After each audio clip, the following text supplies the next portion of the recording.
Antibes Jean Lépin, le cap d'Antibes, ça monte, ça descend. Et pour l'instant, 2, 4, 6, 8 hommes résistent. Le premier qui accélère, le premier qui prend un risque, peut faire la différence. Pour l'instant, on se jauge, on s'évalue, on regarde autour de soi. Dans un décor magnifique, ce groupe de têtes, pour l'instant, est en train de jouer la victoire.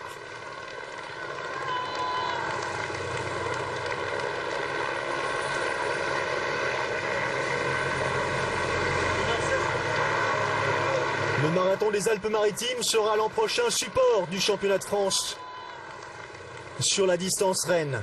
En l'espace donc de 2 années, ce marathon s'est imposé, ce rendez-vous est d'ores et déjà à noter sur vos agendas.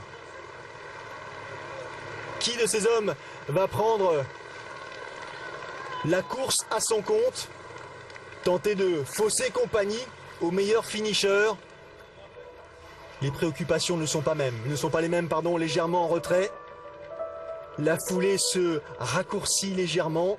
On dodeline de plus en plus les épaules. Et pourtant, on n'est pas tout à fait arrivé.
Donc on essaie d'être régulier au maximum, de ne pas faire d'à-coup au niveau des kilomètres.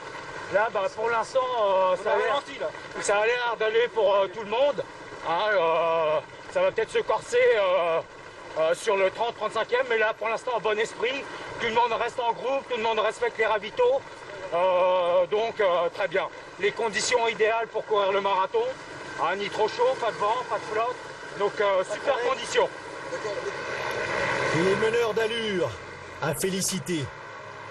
Et devant, en tête de la course, toujours le même groupe, au sein duquel on compte Guébo Burka, Abdoullah Dawit, Guémé Choulema, Tegesete, Philippe Biwot, Adela Roba ou Philemon Kemboy. Des noms sans doute qui vous sont inconnus et pourtant, ces athlètes réalisent les meilleures performances sur la distance Rennes. Des heures d'entraînement, des milliers de kilomètres à leur actif. Une patience infinie.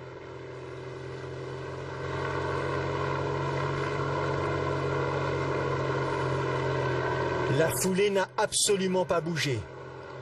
Guébo Burka, dossard numéro 11, est toujours en tête de la course. Abdoullah Dawit dans sa foulée.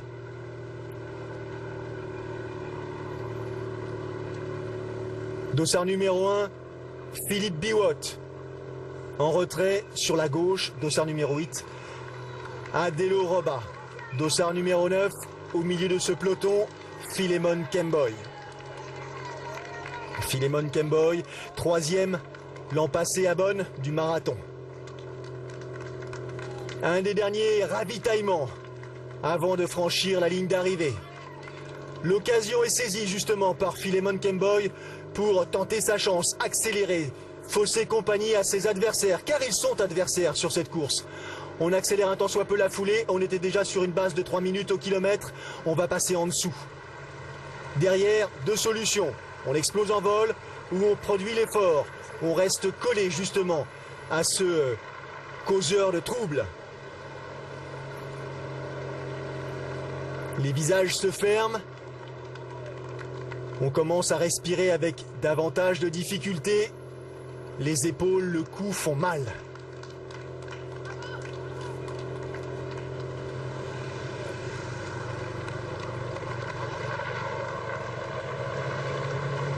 Petit coup d'œil sur la gauche.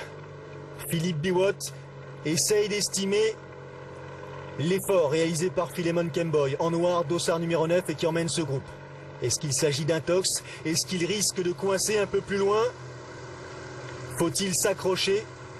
Pour l'instant en retrait, le dossard numéro 4, Urge Bedam, fait les frais de cette accélération à hauteur de Valoris, Dolphe-Jouan. Kilomètre 34, il en reste 8 avant de franchir la ligne d'arrivée.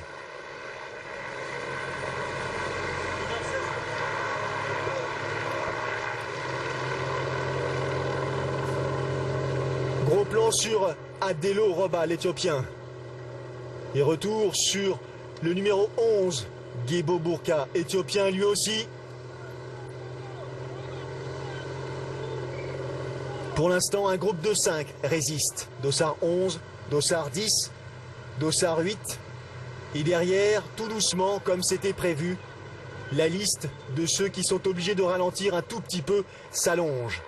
Le premier à en faire les frais, ici à quelques kilomètres de l'arrivée, c'est James Bett, le Kenyan. Vainqueur du semi-marathon d'altitude de Kericho en 2008. La baie de Golfe-Juan comme ultime difficulté ou comme plutôt dernier décor avant de donner le dernier coup de rein nécessaire. Ça se jouera sans aucun doute au sprint entre ces 5 hommes. Qui de ces Éthiopiens ou de ces Kenyans parviendra à réaliser l'effort le plus efficient pour franchir la ligne en tête? À 4 km de Cannes, terme de cette épreuve, rien n'est joué. En revanche, Philemon Kemboy, lui, est en train de payer les efforts réalisés un peu plus tôt dans la course. Il est obligé de laisser partir ce groupe de 4 coureurs. Je vous rappelle leur nom. Avec le maillot gris et rouge, Adelo Roba, l'Éthiopien. Avec le maillot rouge et dossard 1, Philippe Biwott, le Kenyan. Avec le maillot bleu, dossard 11, Gebo Burka, autre Éthiopien. Et enfin, avec le dossard 10, maillot noir, Gemeshu Lema, Éthiopien. 3 Éthiopiens, un Kenyan. 2 heures, 11 minutes et 12 secondes. C'est le temps à battre. Qui sera le plus frais? Qui aura le moins mal aux jambes pour produire le sprint qui lui permettra de monter sur la plus haute marche du podium? Pour l'instant, avec son maillot noir, Gemeshu Lema emmène dans sa foulée le dossard numéro 11, maillot bleu, Gebo Burka, et le dossard 8, Adelo Roba, s'accroche. 3 Éthiopiens aux 3 premières places. C'est Philippe Biwott et son maillot rouge qui pour l'instant concède quelques mètres. Concentration sur les visages. Quelques hectomètres, ce sera la ligne d'arrivée. Allez, c'est parti pour le sprint. Un sprint emmené par le dossard numéro 10. Gemeshu Lema, à sa droite, le dossard numéro 11, Gebo Burka, et sur la gauche, dossard numéro 8, Adelo Roba. Ça va se jouer à rien. Ils risquent d'arriver dans le même temps, ces 3 larrons-là, ces 3 Éthiopiens. Ils ont fait le spectacle. Ils sont en train et en passe de battre le record, d'améliorer le temps de Jacob Kitur, réalisé l'an passé. Sur un même plan, à 150 mètres de l'arrivée. Il va falloir déclencher les hostilités. Gebo Burka au milieu, à sa droite, à droite de l'écran, Lema Gemeshu, dossard numéro 10, et sur la gauche, c'est celui qui réalise le sprint, c'est celui qui attaque, c'est celui qui va produire l'effort jusqu'au terme et franchir la ligne d'arrivée en tête. Adelo Roba, l'Éthiopien. de 24 ans, 5e du marathon de Marrakech cette année, s'impose donc ici à Nice et succède à Jacob Kitur dans un temps de 2h10 et 17 secondes. Deuxième place pour Guebo Bourka, 2h10-18. Troisième place pour Guémé Choulema, 2h10-19. Philippe Biwot, premier Kenyan et quatrième, passe la ligne en 2h10 et 27 secondes. Les arrivées s'égrènent. Philemon Kemboy est passé. James Bett à son tour. 2h13 et 7 secondes. Toujours pas d'Européens, toujours pas de Français. Le premier à franchir la ligne sera bien sûr Yves Guéras en un temps de 2h25 et 3 secondes. Belle performance. Suivi par François Olzerny, le Niçois, 2h25-48.